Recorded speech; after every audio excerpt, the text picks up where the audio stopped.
And in fact, in some areas, the Sunni tribes people are also, joining up with some of the insurgents. The reason is multifactorial, because number one is we are much more suited for this fight.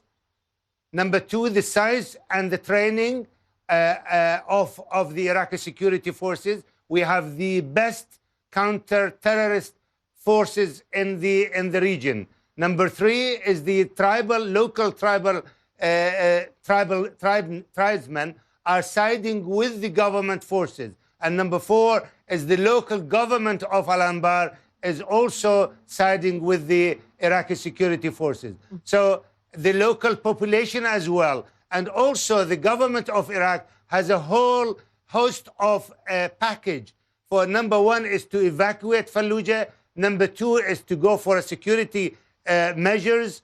And number three is a humanitarian aid. And number four is a injection of cash in the local economy to create more jobs. And number five is a whole measures of political reconciliation in the region, to include the Sunni community and to include the Sunni Arab leaders in the federal government of Baghdad. Mr. Rubai, it does smack of desperation and of last-ditch measures. You will presumably admit that, in fact, the Maliki government has alienated the Sunni population to a large degree. That is not even beyond a shadow of a doubt.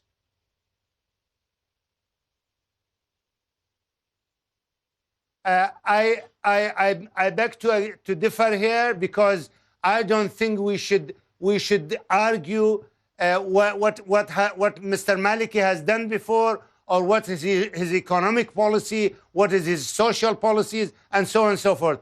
I believe we have a fight the Iraqi security forces need to win, and all Iraqis should back the Iraqi security forces.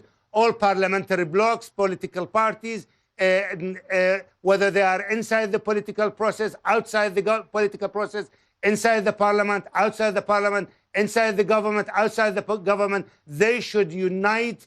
They should unite behind the Iraqi security forces to get them to win this fight. And then after that, we will argue who was right, who was wrong in the economic policy, in the social policies, in security policy, and so on and so forth.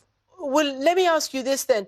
How, when we talk about Fallujah and Ramadi, I mean, it reminds all of us who were there of the bad old days of 2004, 5, 6. What is the effect, and what has been the effect, of the U.S. pulling out all its troops 2 years ago? Because as we've seen it, the violence has simply surged since then. This is not going to be an easy fight in Fallujah, because the Americans in 2004, they lost 140 of their soldiers, and thousands of civilians were killed. So this is not going to be easy, right? I can tell you that for sure. But what we will not need any boots on the ground. And what we need to improve and increase our intelligence capacity, our reconnaissance capacity, our surveillance capacity, our hellfire capacity, as well as we need probably an armed predators. We need the drones. We need the Apache to be delivered quickly. We need technological support from the United States of America. We will not ask, and we will not need any of the boots on the ground. And do you believe that you will get that? Has any of that come? Because certainly Prime Minister al-Maliki asked for that when he was in Washington in October. Part of it has already been received in Baghdad, but unfortunately the Apache delivery is being delayed in the Congress now.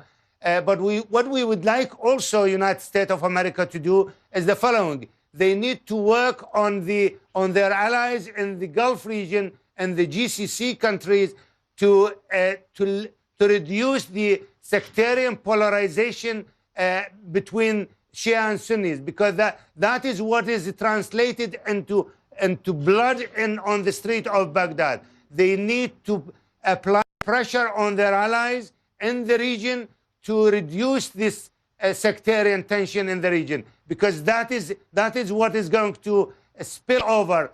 The violence is not going to be won on a national level. We may well win over Al-Qaeda. And also in other countries, neighboring countries, they may well win over Al-Qaeda. But these Al-Qaeda terrorists are going to go back to their GCC countries, to their North African countries, and they will create havoc. Who would have dreamt even 3 years ago that Syria is going to be like this?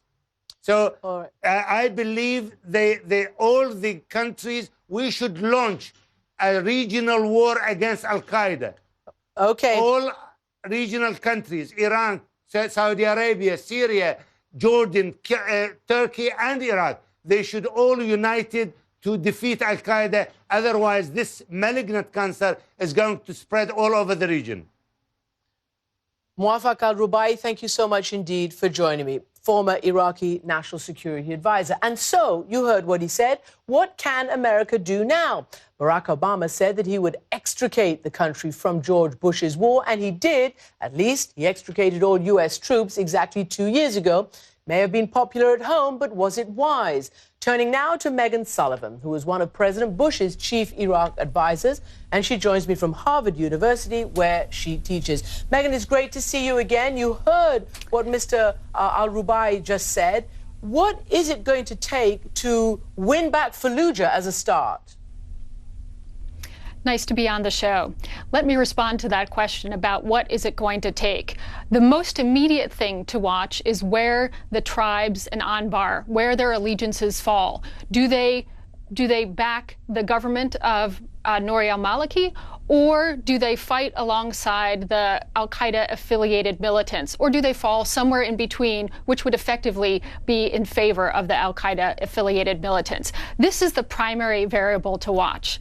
But beyond that, there needs to be a lot more changes in the policies of the government of Iraq in order for this threat to be neutralized. Of course, what we're seeing is really the culmination of two things. We're seeing the worsening situation in Syria spilling into Iraq, and we're seeing the product of increasingly authoritarian policies on the part of the Iraqi government that have marginalized Sunnis. All of these things are in the basket that we now see erupting in Fallujah and to a lesser extent in Ramadi.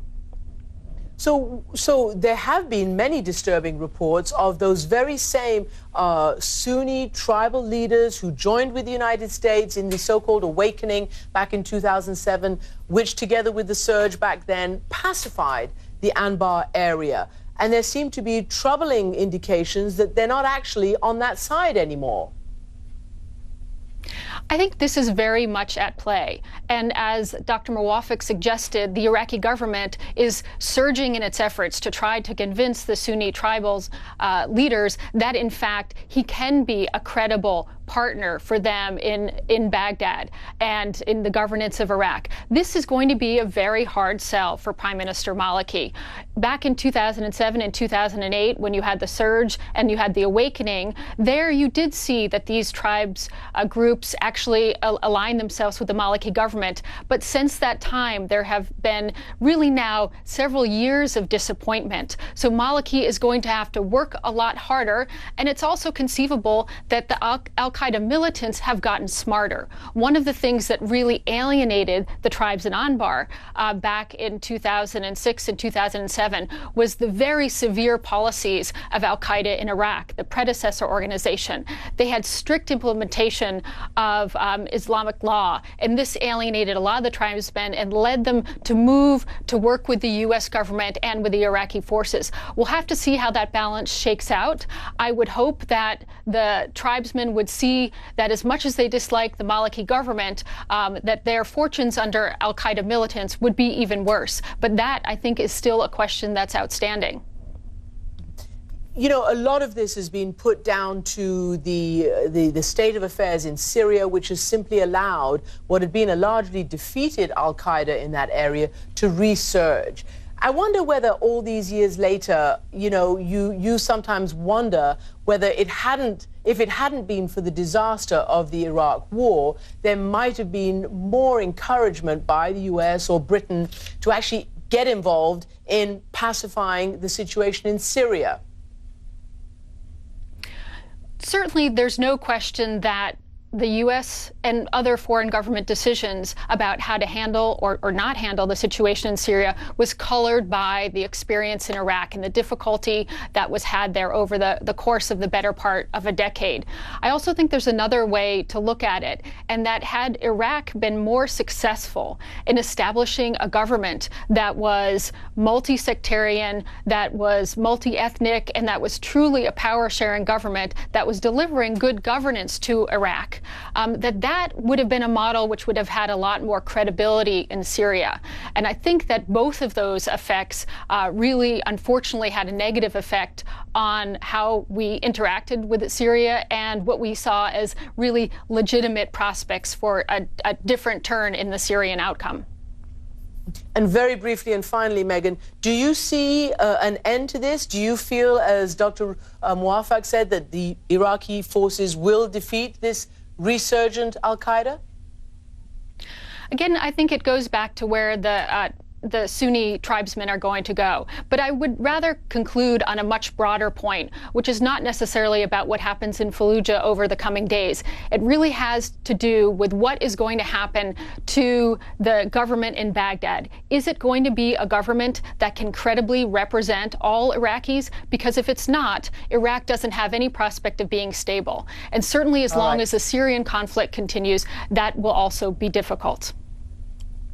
Megan Sullivan, thank you very much indeed for joining us with your perspective. Thank you very much. And solutions to crises on Earth may seem even more clearly from 250 miles up in space. Space is definitely in these days, as the Hollywood blockbuster Gravity, starring Sandra Bullock, proved, while reminding us of the extreme dangers of space exploration. Explorer's been hit. Explorer, do you read? Explorer, over. Explorer. Astronaut is off structure. Dr. Stone.